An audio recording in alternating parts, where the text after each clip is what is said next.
Hi everyone. నిన్నటి క్లాస్లో మనం పెరుగుదల, వికాసం, పరిపక్వతల యొక్క భావన మరియు పెరుగుదల, వికాసానికి మధ్య భేదాల గురించి తెలుసుకున్నాం కదా. ఈరోజు క్లాస్ వచ్చేసరికి వికాస నియమాలు, ప్రిన్సిపుల్స్ ఆఫ్ డెవలప్మెంట్. వికాసం అనేది చాలా విస్తృతమైనదని తెలుసుకున్నాం. పెరుగుదల అనేది ఏంటంటే సంకుచిత భావన, ఒక వయస్సు దగ్గర అది ఆగిపోతుందని కూడా మనం తెలుసుకోవడం అనేది జరిగింది. వికాసంలో చాలా అనేక అంశాలు ఉంటాయని కూడా తెలుసుకుందాం. అయితే శిశువులో వికాసం ఎలా జరుగుతుంది అనే అంశంపై మన మనోవిజ్ఞాన శాస్త్రవేత్తలు అనేక పరిశోధనలు చేశారండి. ఈ పరిశోధనల ప్రకారమే వివిధ రకాల వికాసాలు తప్పనిసరిగా కొన్ని నియమాలు అనుసరించి జరుగుతాయని వాటి గురించి వివరించడం అనేది జరిగింది. ఈ నియమాలను ఎన్ని రకాలుగా అంటే 10 టైప్స్గా నిరూపించారండి. అందులో ఫస్ట్ వన్ వికాసం.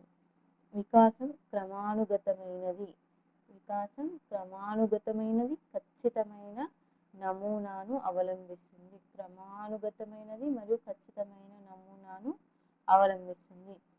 వికాసం క్రమానుగతమైనది అంటే ఏంటి? ఒక క్రమ పద్ధతిలో, వరుస క్రమంలో జరుగుతుంది అని అర్థం. వికాసం ఒక క్రమ పద్ధతిలో, వరుస క్రమంలో జరుగుతుంది అని అర్థం అన్నమాట. దానికి ఎగ్జాంపుల్స్ వచ్చేసరికి చూడండి, భాషా బోధనలో ఫస్ట్ ఏం తెలుసుకుంటాం? ఫస్ట్ లిజనింగ్, ఎల్ఎస్ఆర్డబ్ల్యూ తెలుసు కదండి. ఎల్ అంటే లిజనింగ్ అంటే ఏంటండి? శ్రవణం. నెక్స్ట్ స్పీకింగ్, భాషణం. రీడింగ్, పఠనం. రైటింగ్, లేఖనం. ఫస్ట్ ఏం చేస్తాడు చిన్నపిల్లవాడు? అందరు చెప్పే మాటలు చిన్నగా ఉన్నప్పుడు చూడండి, మన చుట్టుపక్కల మన పేరెంట్స్ కానీ మన చుట్టుపక్కల వాళ్ళు కానీ చెప్తూ ఉంటారు కదా, లిజనింగ్ వింటూ ఉంటాడు. తర్వాత కొన్ని రోజులకి కొన్ని ముద్దు ముద్దు మాటలతో తర్వాత కొన్ని వాక్యాలు, ఇట్లా పదాలు, వాక్యాలు ఈ రూపంలో మాట్లాడతాడు. తర్వాత ఏమవుతుంది? స్కూల్కి వెళ్తారు కదా, స్కూల్కి వెళ్ళినప్పుడు ఏమవుతుంది? రీడింగ్ చదవడం నేర్చుకుంటాడు. చదివిన తర్వాత ఇప్పుడు అంటే చదవడం అంటే ఏంది? ఆ అక్షరాన్ని, ఇప్పుడు ఆ పదాన్ని ఏమంటారు అని రీడింగ్ తెలుసుకుంటారు. తర్వాత నెక్స్ట్ స్టెప్ ఏంటి? రైటింగ్. అవును కదండి, ఇప్పుడు ప్రజెంట్ అందరు భాషా బోధనలో ఈ పద్ధతినే పాటిస్తూ ఉంటారు. నెక్స్ట్ మన శిశువుని చూడండి, మొదటగా ఏం చేస్తాడు? ముద్దు పలుకులు మాట్లాడతాడు. అంటే చిన్న చిన్నగా క, త, మ, అక్క ఇట్లా అన్న తర్వాత ఏమైపోతాయి? మాటలు, మమ్మీ, పదాలు, మమ్మీ, అక్క, అత్త. తర్వాత ఇట్లా ఇటు రా అన్న తర్వాత మాటలు, తర్వాత సంభాషణలుగా కొనసాగిస్తారు. సంభాషణలుగా అంటే ఇప్పుడు మనం మాట్లాడుతున్నాం కదా, అలా వచ్చేస్తూ ఉంటాయి. అదే గణితానికి వచ్చేసరికి ఏమవుతుంది? ఫస్ట్ సంకలనం అంటే కూడికలు నేర్చుకుంటారు. తర్వాత వ్యవకలనం, తీసివేతలు. తర్వాత గుణకారం, ఆ తర్వాత భాగాహారం లాంటి ప్రక్రియలను నేర్చుకుంటూ ఉంటాడు. ఇందులో నోట్ ఏంటంటే ఒకదాని తర్వాత ఒకటి అని ఉంటే అదేంటి? క్రమానుగతం. ఒకటి నేర్చుకున్న తర్వాత ఇంకోటి, నేర్చుకుంటే దాన్ని ఏమంటున్నారు? క్రమానుగతమైనది. వికాసం క్రమానుగతమైనది, ఖచ్చితమైన నమూనాను అవలంబిస్తుంది. ఈజీగా గుర్తుపెట్టుకోవాలంటే ఎల్ఎస్ఆర్డబ్ల్యూ క్రమానుగతమైనది, plus minus into divided by క్రమానుగతమైనది. నెక్స్ట్ వికాసంలో వైయక్తిక భేదాలు ఉంటాయి. అంటే ఏంటి? వికాసం అనేది అందరిలో ఒకే విధంగా జరగదు. కొందరు ఏంటంటే కొందరు స్పీడ్గా ఉంటారు. ఇప్పుడే చూడండి, మనకు తెలిసినంత మట్టుకు మన చిన్న పిల్లలలో చూస్తారు కదా, కొంతమంది అవి ఏందో తెలియదు కానీ కొంతమంది అమ్మాయిలు ఫాస్ట్గా మాట్లాడినంతగా అబ్బాయిలు ఫాస్ట్గా మాట్లాడలేరు, నేర్చుకోలేరు తొందరగా చిన్న ఉన్నప్పుడు. అలా వికాసంలో ఒక్కొక్కరికి ఒక్కొక్క విధమైన డిఫరెన్స్ ఉంటుంది. ఇప్పుడు ఒకరు తొందరగా మాట్లాడతారు, ఒకరు తొందరగా నడుస్తారు, ఇంకొకరు ఏంది చాలా రోజుల వరకు నడవడం కానీ మాట్లాడడం కానీ అనేది వస్తూ ఉండదు. స్కూల్ ఏజ్ వరకు కూడా మాట్లాడడం అనేది రాదండి. అంటే ఒకరిలో తొందరగా జరిగితే ఇంకొకరిలో ఎక్కువ సమయాన్ని అనేది తీసుకుంటుంది. నెక్స్ట్ ఉపాధ్యాయుడు ఏం చేయాలి? ఇప్పుడు వైయక్తిక భేదాలు ఉన్నాయి. కొందరు స్లో లెర్నర్స్ ఉంటారు, కొందరు ప్రతిభావంతులు ఉంటారు. కాబట్టి వారికి అనుగుణంగా లెసన్స్ అనేది బోధించాలి. దీనికి వచ్చేసరికి ఎగ్జాంపుల్స్ చూడండి. ఏ ఇద్దరు కవల పిల్లలు కూడా సమానంగా ఏది కూడా నేర్చుకోలేదు. కొంతమంది ఆ విద్యార్థులు ఆ కవల పిల్లలు ఇద్దరు కూడా అందులో ఒకరు తొందరగా నడిస్తే ఇంకొకరు ఏం చేస్తారు, లేటుగా నడుస్తారు. ఒకరు తొందరగా మాట్లాడితే ఇంకొకరు లేటుగా మాట్లాడడం జరుగుతుంది. అలాగే ఇద్దరికి సమానమైన మార్కులు ఎప్పుడు కూడా రాకపోవచ్చు. ఇలా అంటే ఓన్లీ కవల పిల్లలలోనే ఇలా డిఫరెన్స్ ఉంది అంటే మిగతా పిల్లల్లో ఇంకా డిఫరెన్స్ అనేది ఉంటుంది.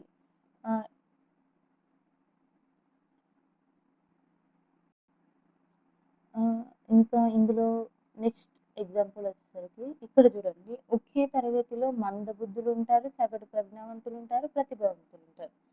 ఒకే తరగతిలో ఎవరు ఉంటారు? మందబుద్ధులు అంటే ఎంత చెప్పినా అర్థం కాకుండా ఉండేవాళ్ళు. సగటు ప్రజ్ఞావంతులు కొంచెంలో కొంచెం చేయగలిగేవాళ్ళు. ప్రతిభావంతుడు అసలు ఈయనకు చెప్పకుండా గిఫ్టెడ్ చైల్డ్ అన్నమాట. చెప్పకుండా కొన్ని చేసేసేవాడు. ఇప్పుడు ఏంది, ఒకే క్లాస్లో మనకు వైయక్తిక భేదాలు అనేది కనిపిస్తూ ఉంటాయి. కాబట్టి వీళ్ళకి అనుగుణంగానే ఉపాధ్యాయులు లెసన్స్ చెప్పాలి అని మనం అనుకుంటూ ఉన్నాం. అందుకే ఈ నియమం ఏంటి అండి, వికాసంలో వైయక్తిక భేదాలు అనేవి ఉంటాయి. వికాసంలో వైయక్తిక భేదాలు అనేవి ఉంటాయి. నెక్స్ట్ థర్డ్ నియమం. థర్డ్ నియమం వచ్చేసరికి ఏంటి, వికాసం అన్ని దశలలో ఒకే విధంగా ఉండదు. అన్ని దశలలో ఒకే విధంగా ఉండదు అంటే అసమాన వికాస సూత్రం. అసమాన వికాస సూత్రం. వికాసం అనేది ఒక దశలో నెమ్మదిగా, మరొక దశలో వేగంగా జరుగుతుంది. కాబట్టి ఉపాధ్యాయుడు విద్యార్థులకు సరైన మార్గదర్శకత్వం అనేది అందించాలి. ఇప్పుడు ఏంటి, పెరుగుదల అనేది చూడండి. శైశవ దశలో పుట్టిన తర్వాత బాల్య దశ వరకు స్పీడ్గా పెరిగిపోతాడు పిల్లడు. అసలు ఈ అబ్బాయి ఎన్ని రోజులు అయింది మనకు పుట్టి, ఇంత తొందరగా ఎదిగిపోయాడు, మన బాబేనా ఇంత తొందరగా ఎదిగిపోయింది అని మనకి ఒక ఫీలింగ్ అనేది వస్తూ ఉంటుంది కదండి. అంటే శైశవ బాల్య దశలు బాగా స్పీడ్గా పెడతారు. తర్వాత మిగతా దశలు కొద్దిగా పెరిగి ఒక దశకు వచ్చేసరికి ఆగిపోతూ ఉంటుంది. అంటే ఒక దశలో నెమ్మదిగా, మరొక దశలో వేగంగా అనేది జరుగుతుంది. అందుకే దీన్ని ఏమన్నారు, వికాసం అన్ని దశలలో కూడా ఒకే విధంగా ఉండదు అని చెప్పారు. అన్ని దశలలో కూడా ఒకే విధంగా ఉండదు. నెక్స్ట్ ఎగ్జాంపుల్ వచ్చేసరికి ఇప్పుడు క్రికెట్ ఆటగాళ్ళు కానీ ఎవరైనా సరే, ఏ ఆటగాళ్ళైనా సరే కెరీర్ ఆటగాళ్ళుగా రాణించినట్లుగా చివరికి వచ్చేసరికి రాణించలేకపోవడం అనేది జరుగుతూ ఉంటుంది. ఇప్పుడు స్టార్టింగ్లో ఇప్పుడు మనమైనా సరే అండి చూడండి, ఇప్పుడు స్టార్టింగ్లో బాగా చదువుతాం. టెట్ అంటే ఇలా చదవాలి, డిఎస్సి అంటే ఇలా చదివి ఇంత టైం తీసుకోవాలి, ఇంత కేటాయించాలని. నెక్స్ట్ ఏమైంది, మన హోప్స్ అనేది తగ్గిపోతూ ఉంటాయి. ఇంకా వేయలే, టెట్ వేయలే, ఇంకా లేట్ వేస్తాలే అండి డిఎస్సి, చదువుదాంలే, అప్పుడు వేసినప్పటికీ చదువుదాంలే అనే ఫీలింగ్ వచ్చి మనం చదవడం అనేది కూడా చాలా వరకు తగ్గించాలి. ఇది ఏ దానికి వస్తుందండి, వికాసం అన్ని దశలలో ఒకే విధంగా జరగదు, ఉండదు, అసమాన వికాస సూత్రాన్ని సూచిస్తుంది. నెక్స్ట్ వికాసం వచ్చేసరికి ఏంటండి, ఫోర్త్ వన్ ఏంటి, వికాసం అవిచ్ఛిన్నంగా కొనసాగుతుంది. అంటే నిరంతర ప్రక్రియ, అవిచ్ఛిన్నంగా కొనసాగుతుంది. తల్లి గర్భంలో ఫలదీకరణం చెందిన నాటి నుండి వ్యక్తి చనిపోయే వరకు కూడా విరామం లేకుండా వికాసం అనేది నిరంతరంగా జరుగుతుంది. ఇది నిరంతర ప్రక్రియ. వికాసం అవిచ్ఛిన్నంగా కొనసాగుతుంది, నిరంతర ప్రక్రియ. ఎగ్జాంపుల్ వచ్చేసరికి చూడండి, మానసిక వికాసం, భాషా వికాసం వ్యక్తిలో జీవితాంతం కొనసాగడం. మానసిక వికాసం మెంటల్గా మనం ఎప్పుడు ఏదో ఒకటి థింకింగ్ ఆలోచిస్తూనే ఉంటాం. అదే ఇక్కడ భాషా వికాసం వచ్చేసరికి ఏంటంటే మాట్లాడుతూనే ఉంటాం, జీవితాంతం కొనసాగుతూనే ఉంటుంది ఇలా. నెక్స్ట్ 80 సంవత్సరాల వయసులో కూడా వ్యక్తి టైపింగ్ నేర్చుకోవడం. ఒక్కసారి ఆయనకు మెంటల్గా ఫిక్స్ అయిందంటే ఆయన ఏ ఇయర్లో అయినా కానీ ఖచ్చితంగా ఆ వికాసం అప్పటికైనా చేయగలుగుతాడు. కొంచెం టైం తీసుకుంటాడేమో కానీ దాన్ని అప్పటికైనా కూడా ఆయన చేయడం అనేది జరుగుతుంది. ఈ నియమాన్ని ఏమని అంటున్నాం, వికాసం వికాసం అవిచ్ఛిన్నంగా కొనసాగుతుంది. నిరంతర ప్రక్రియ అంటే పుట్టిన నుండి చే వరకు కూడా వికాసం అనేది అవిచ్ఛిన్నంగా కొనసాగుతుంది అని చెప్పడం జరిగింది. నెక్స్ట్ 5th పాయింట్, వికాసం సులభ అంశాల నుండి జటిల అంశాలకు, సాధారణ అంశాల నుండి నిర్దిష్ట అంశాలకు సంభవిస్తుంది. వికాసం అనేది ఎలా కొనసాగుతుందండి? సులభ అంశాల నుంచి జటిల అంశాలకు, సాధారణ అంశాల నుండి నిర్దిష్ట అంశాలకు సంభవిస్తుంది అని అన్నారు. ఇందులో చూడండి, శారీరక కానీ, మానసికంగా కానీ, సాంఘికంగా కానీ, ఉద్వేగంగా కానీ, నైతిక వికాసంగా కానీ సాధారణ అంశాల నుండి నిర్దిష్ట అంశాలకు, సులభ అంశాల నుండి జటిల అంశాలకు అనేది ఇది సంభవిస్తూ ఉంటుంది. ఉపాధ్యాయుడు ఈ అంశాన్ని దృష్టిలో పెట్టుకొని పాఠ్యాంశాన్ని ఎలా బోధించాలి? ఫస్ట్ ఆ విద్యార్థికి ఎంత తెలుసు, అతనికి తెలిసిన విషయం ఏంది, సులభంగా అర్థం చేసుకునే విషయం ఏంది అనే దాన్ని దృష్టిలో పెట్టుకొని సులభ అంశాల నుంచి జటిల అంశాలకు నేర్పించాలండి. ఫస్ట్ నేను ట్రిగ్నోమెట్రీ చెప్పేస్తా, స్మాల్ సెక్షన్స్, చిన్న సెక్షన్స్కి నేను ట్రిగ్నోమెట్రీ చెప్పేస్తాను. వాళ్ళకి ఎక్కడ వస్తుందండి? ఫస్ట్ కూడికలు, తీసివేతలు, గుణకారాలు, భాగాహారాలు అని చెప్పిన తర్వాత వాటిని ఎలా చేయాలి అని తర్వాత సెక్షన్స్ ఇలా అన్నీ చెప్పుకుంటూ ట్రిగ్నోమెట్రీ అనేది హయ్యర్ సెక్షన్ వాళ్ళకి రీచ్ అవుతుందండి. లోవర్ సెక్షన్ వాళ్ళకి తొందరగా రీచ్ అవ్వడం అనేది జరగదు. దీనికి ఎగ్జాంపుల్ వచ్చేసరికి ఉదాహరణ, శిశువు ఏం చేస్తాడు? ఫస్ట్లో కూర్చున్న తర్వాత నిలబడతాడు తర్వాత నడుస్తాడు. ఇలాంటి తేలిక అంశాలు అయిపోతాయి. ఇది రెగ్యులర్గా 2 years లోపే అయిపోతుందండి. కూర్చోవడం కానీ, నిలబడడం కానీ, నడవడం కానీ. ఇలాంటి తేలిక అంశాల నుంచి ఏం చేస్తాడు? ఆ నడవడం నుంచి మెట్లు ఎక్కడం, దిగడం. అలాగే సైకిల్ తొక్కడం లాంటి జటిల పనులు కూడా చేస్తారు. అంటే ప్రతి ఒక్క వ్యక్తిలో వికాసం అనేది ఫస్ట్ సులభ అంశాల నుంచి స్టార్ట్ అయ్యి జటిల అంశాల వైపు వెళ్తుంది. అంటే సాధారణం అందరూ నేర్చుకునేది 2 years లోపు నడవడం నేర్చేసుకుంటారండి. అందరు నేర్చుకున్న తర్వాత కొందరికి జటిల అంశాలను కొంతమంది ఏం చేస్తారు? మెట్లు ఎక్కడం ఎక్కుతారండి, కానీ సైకిల్ తొక్కడం అనేది కొంతమంది నేర్చుకుంటారు, కొంతమంది భయపడి అక్కడే ఆగిపోతూ ఉంటారు. అలాగే ఇంకో బెస్ట్ ఎగ్జాంపుల్ ఏంటి? శిశువు ఫస్ట్ స్టార్టింగ్లో అందరినీ అమ్మ అమ్మ అమ్మ అని పిలుస్తాడు. తర్వాత కొన్ని రోజులకి సాధారణ అంశం ఏంటి? అమ్మ అని పిలుస్తాడు అందరినీ. తర్వాత కొన్ని రోజులకి ఏమైపోతుంది? తన తల్లిని మాత్రమే అమ్మ అని పిలవడం అనేది ఈ నియమాన్ని సూచిస్తుంది. ఏంది? వికాసం అనేది సులభ అంశాల నుండి జటిల అంశాలకు లేదా సాధారణ అంశాల నుండి నిర్దిష్ట అంశాలకు సంభవిస్తుంది అనే నియమాన్ని సూచిస్తుంది. నెక్స్ట్ వికాసం. నెక్స్ట్ 6th వన్ ఏంది? వికాసం రెండు నిర్దేశక పోకడలలో ఉండవచ్చు. వికాసం ఖచ్చితమైన దిశగా సాగుతుంది. వికాసాన్ని వివిధ మనోవిజ్ఞాన శాస్త్రంలో ఏం చేశారు? 2 దశలలో సంభవిస్తుంది అని అన్నారు. ఒకటి ఏంది? శిరోపాదాభిముఖ వికాసం. రెండేంది?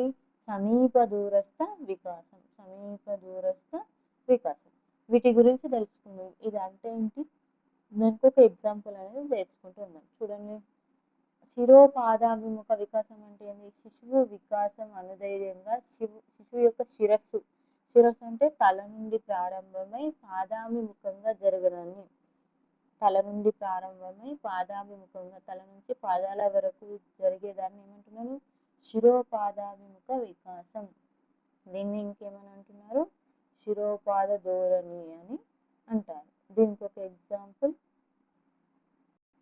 ఇక్కడ చూడండి, శిశువు మొదట తలపైన, తర్వాత వెన్నుపాము పైన, తర్వాత చేతుల పైన, ఆ తర్వాత కాళ్ళ మీద క్రమంగా ఆధీనం అనేది సంపాదించుకుంటాడు. ఫస్ట్ తల నిలుపుతాడండి, తర్వాత కూర్చుంటాడు, తర్వాత చేతుల పైన పట్టుకోవడం అనేది, చేతులను ఇప్పుడు ఏదైనా వస్తువుని పట్టుకోవడం అలా చేస్తుంటాడు. ఆ తర్వాత ఏమవుతుంది?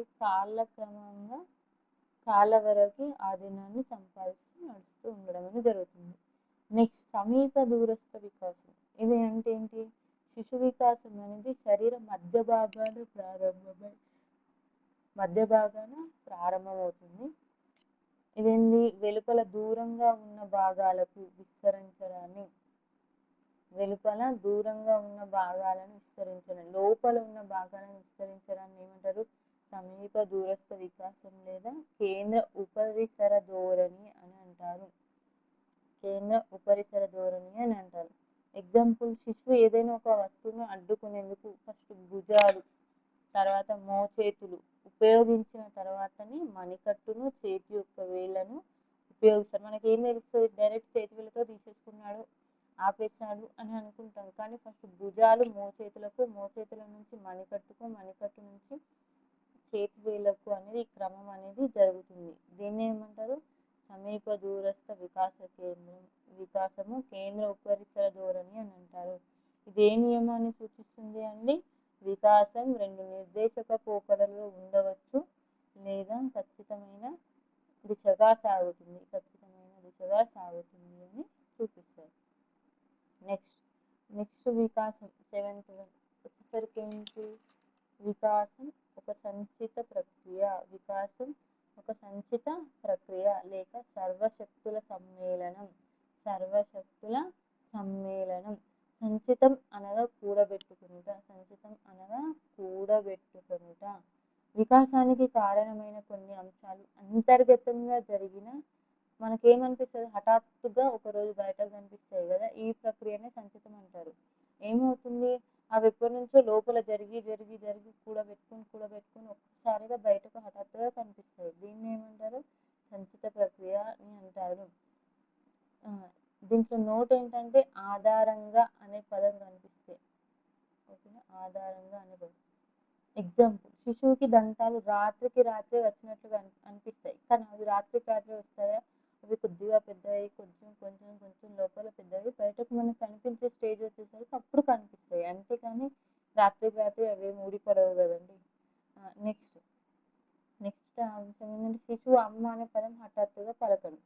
ఫస్ట్ ఏం చేస్తాడు శిశువు, అని ఇట్లా నేర్చుకుంటా ఉంటాడు. నెక్స్ట్ అని అన్న తర్వాత ఆయన ప్రాక్టీస్ చేశాకే అమ్మ అని అంటాడు. ఏమనంది ఏం రావు కదండి. అలా అంటే శిశువు అమ్మ అనే పదం హఠాత్తుగా పలకడం అనేది దేనికి వస్తుంది, వికాసం ఒక సంచిత ప్రక్రియ అనే టాపిక్ లోకి వస్తుంది. నెక్స్ట్ తర్వాత అనే నోట్ ఇచ్చాను చూడండి, ఇది నోట్ ఏంటంటే, వర్ణమాల తర్వాత వాటి ఆధారంగా గుణింతాల ఆధారంగా పదాల ఆధారంగా వాక్యాలు రాయగలగడం. తర్వాత వర్ణమాల ఆధారంగా ఇచ్చాను చూడండి నోటు, వర్ణమాల ఆధారంగా గుణింతాల ఆధారంగా పదాల ఆధారంగా వాక్యాలు రాయగలగడం అనేది ఏ ప్రక్రియకు వస్తుంది, వికాసం ఒక సంచిత ప్రక్రియ అని వస్తుంది. అదే ఇప్పుడు చూడండి, సంకలనం తర్వాత వ్యవకలనం తర్వాత గుణకారం తర్వాత భాగాహారం తర్వాత అనే అంశాన్ని వస్తుంది, వికాసం క్రమానుగతమైనది అనే టాపిక్ ని సూచిస్తుంది. ఇప్పుడు శిశువు అత్త అనే పదం ఆధారంగా ఇంకో పదం ఏం చేస్తాడు, ఆధారంగా నత్త అనే పదం పలుకుతాడు. అక్క అనే పదం ఆధారంగా కుక్క అంటాడు. నాన్న అనే పదం ఆధారంగా అన్న. ఇట్లా ఒక పదం ఆధారంగా చేసుకొని ఇంకో దాన్ని పలకడం అనేది జరుగుతుంది. దీన్ని ఏమంటారు, వికాసం ఒక సంచిత ప్రక్రియ, సర్వశక్తుల సమ్మేళనం అని అంటారు. నెక్స్ట్ 8th వికాసం ఒక పరస్పర చర్య లేదా వికాసం అనువంశికతకు పరిసరాలపై ఆధారపడును. వికాసం అనేది ఒక పరస్పర చర్య, వికాసం అనువంశికత పరిసరాలపై ఆధారపడును. వికాసం అనువంశిక పరిసరాల ఉత్పత్తి మానవుడు అనేది మనం నేర్చుకున్నాం కదండి. దానికి ఎగ్జాంపుల్ వచ్చేసి, శిశువుకు తన తల్లిదండ్రుల నుండి మంచి గాత్రం లభించినట్లయితే అనేది, అంటే మంచి గాత్రం తల్లిదండ్రుల నుంచి వచ్చిందంటే జెన్యున్ పరంగా, అంటే జెనెటిక్స్ వల్ల వచ్చింది కాబట్టి అనువంశికత ద్వారా వచ్చింది. దానికి సరైన శిక్షణ, ప్రోత్సాహం తోడ్పడితేనే కదండి మంచి గాయకుడు అవుతాడు.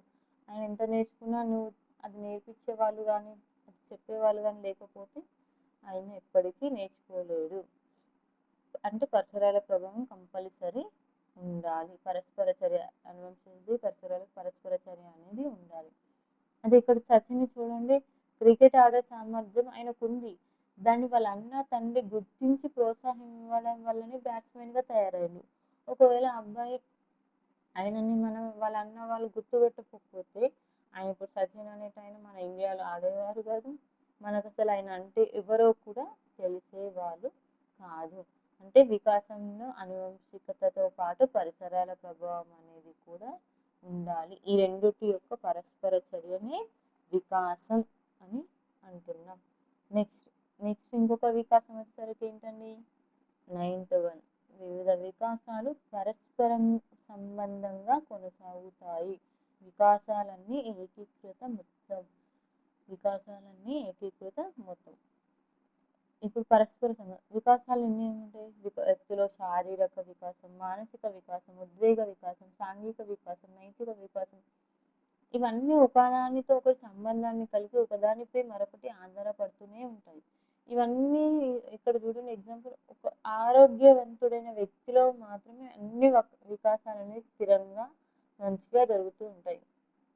ఇప్పుడు శారీరకంగా బాగుంటాడు, మానసికంగా ఏదైనా స్టెప్ టు స్టెప్ మంచి చేస్తాడు. ఉద్వేగం, ఎంత కోపం వచ్చినా అక్కడ ఆలోచించి ఏం మాట్లాడాలి, ఏమద్దు, ఉద్వేగాన్ని కంట్రోల్ చేసుకోవడం కానీ, ఒకవేళ మాట్లాడాల్సిన టైంలో మాట్లాడడం కానీ ఆయన పర్ఫెక్ట్గా తెలుసు. సాంఘికం, ఇలా ఆరోగ్యంగా ఉన్న వ్యక్తి ఇరుగు పొరుగు వాళ్ళతో కలిసిపోవడం, మాట్లాడడం అన్ని విధాలు మంచిగా ఉంటాడండి. అంటే నైతిక వికాసాలు, ఈ మనుషులు ఏమంటాయి నైతిక వికాసాలు, ఎవరికి విలువ ఇవ్వాలి, ఎవరితో ఎలా మాట్లాడాలి అనేది మొత్తం పూర్తిగా తెలిసి ఉంటాయి. అదే ఇవన్నీ మానసిక వికాసం సరిగ్గా లేని వ్యక్తులు సాంఘిక నైతిక వికాసాలు ఉండవు. అదే మానసిక వికాసం లేని వాళ్ళు ఉంటారు చూడండి, వాళ్ళకు ఇతరుతో ఏం మాట్లాడాలన్నా భయం, ఏమనుకుంటారో తెలీదు. కొంతమంది అంటే రూడ్గా మాట్లాడతారు, ఎందుకంటే వాళ్ళకి అలా మాట్లాడాలో మాట్లాడద్దో తెలియదు కాబట్టి రూడ్గా మాట్లాడడం అనేది తెలుస్తారు. నైతిక వికాసాలు అనేసరికి ఏంటి, అదే ఇప్పుడు చెప్పాను కదా, మోరల్స్, ఎవరితో ఎలా మాట్లాడాలి, ఎవరితో ఎలా మాట్లాడకూడదని వాళ్ళకి తెలియదు కాబట్టి రఫ్ అండ్ టఫ్గా ఉంటారు. ఇది సమగ్ర మూర్తిమత్వాన్ని సూచిస్తుంది. అదే అండి గెస్టాల్ట్ థియరీ, అన్నిటినీ ఒక దగ్గర మంచిగా ఆలోచించడం, కోపం పడకూడదు, ఎక్కడ ఎలా ఉండాలో అక్కడ అలాగే ఉండాలి, అంతటా నైతికంగా ఉండాలి, ఇవన్నీ కలిపి ఒక దగ్గర ఉంటాయి. దీన్ని ఏమంటారు, వివిధ వికాసాలు పరస్పరం సంబంధంగా కొనసాగడం లేదా వికాసం ఏకీకృత మొత్తం. ఏకీకృత మొత్తం అంటే అంతటా ఒకటే అయి ఉండడం. వికాస నియమాలలో లాస్ట్ వన్ ఉంది, 10th వన్. వికాసాన్ని ప్రాగుక్తీకరించవచ్చు, అంచనా వేయవచ్చు. ప్రాగుక్తీకరించడం అంటే ఊహించడం అండి. ప్రాగుక్తీకరించడం అంటే ఊహించడం. అదే అండి అంచనా వేయడం. తొలి దశలను శిశువు పెరుగుదల వికాసాలను బట్టి రాబోయే దశలలో ఎలా ఉంటాడో ఊహించవచ్చు. ఇప్పుడు 2 సంవత్సరాలు ఇంత హైట్ ఉంటే కొన్ని సంవత్సరాల్లో ఎంత హైట్ ఉంటారని అనుకుంటారు. కానీ మన ఎగ్జాంపుల్ చూడండి, మన అమ్మ వాళ్ళు ఉంటారు కదా, మన అమ్మమ్మ వాళ్ళు, తాతమ్మ, అసలు బాబు పుట్టగానే, శిశువు పుట్టగానే ఏం చేస్తారంటే వాళ్ళ కాలం బట్టి కూడా వీడు ఫుల్ పొడుగు పుడతాడు, పొడవు అవుతాడు, లేదంటే పొట్టిగా అవుతాడని అక్కడే అంచనా వేసేస్తారండి. మీరు ఎప్పుడైనా గమనిస్తే తెలుస్తుంది. శిశువు పుట్టగానే మన అమ్మ వాళ్ళు ఏం చేస్తారు, శిశువు యొక్క కాళ్ళ ఆధారంగానే పొడుగుగా ఉంటాడా పొట్టిగా ఉంటాడని అంచనా వేయడం అనేది జరుగుతుంది, ఊహించేస్తారు. చిన్నప్పుడు ఇంకొక ఎగ్జాంపుల్ వచ్చేసి, చిన్నప్పుడు చాలా తెలివైన పిల్లాడు భవిష్యత్తులో మంచి ప్రతిభావంతుడు అవుతాడని ఊహించవచ్చు. చిన్న ఉన్నప్పుడే బాగా స్పీడ్గా చదువుతూ అన్నిట్లో బాగా రాణించే వ్యక్తిని ఏమనుకుంటాము, ఈ అబ్బాయి ఇంకా రాను రాను రాను ప్రతిభావంతుడిగా ఎదుగుతాడు అని ఊహిస్తాము. ఇదే నియమాన్ని సూచిస్తుంది, వికాసాన్ని ప్రాగుక్తీకరించవచ్చు లేదా అంచనా వేయవచ్చు. ఇవన్నీ వికాస నియమాలు 10. వికాస నియమాల గురించి 10 నేర్చుకున్నాం కదండి. ఇంకో క్లాస్లో నెక్స్ట్ సెక్షన్లో వికాసం గురించి ఇంకా టాపిక్స్ అనేది నేర్చుకుంటూ ఉన్నాం. ఓకేనా? Thank you.